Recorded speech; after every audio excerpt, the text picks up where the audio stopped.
Recently, a friend of mine went to see his pulmonary doctor about his lung condition. And he asked the doctor, should I take this beetroot supplement? I heard it contains nitrate, and that's good for blood flow. The doctor said, well, there's no research to support whether it's effective or not. Don't waste your money.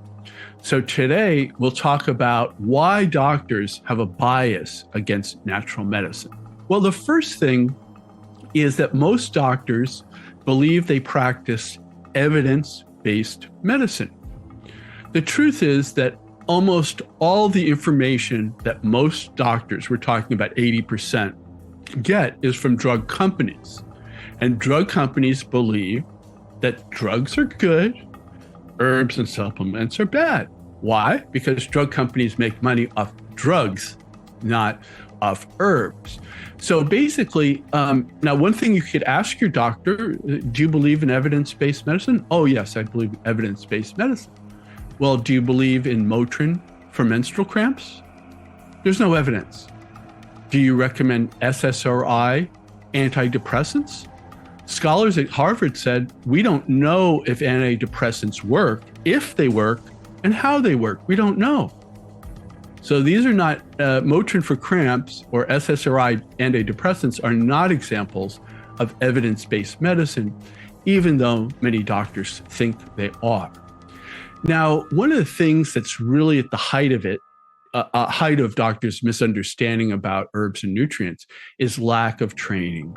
So in general, medical students get an excellent education. It's very thorough on allopathic medicine. They learn nothing about the history of medicine, nothing about cross-cultural medicine in terms of what they do in China as medicine or India's medicine. They don't learn any of that. Or how medicine was practiced in the United States. They don't learn any of that. So the bottom line is they don't want to talk about something that they're not competent with. The only difference, if you go to me as an herbalist, I go, well, I'm not trained in teaching you how to use your drugs. You need to see a doctor. Unfortunately, if you do that to a doctor, they won't reciprocate. They'll go, well, there's no reason to give you a referral or to help you because it doesn't work. We already know that. And it's just an ignorant point of view because they don't have the training. Now, doctors also believe that drugs tend to be safe and herbs and supplements tend to be dangerous. And this is because if they read medical journals, most doctors don't. Most doctors get most of their information about drugs from drug companies. But if they do read journals, the journals have a publication bias.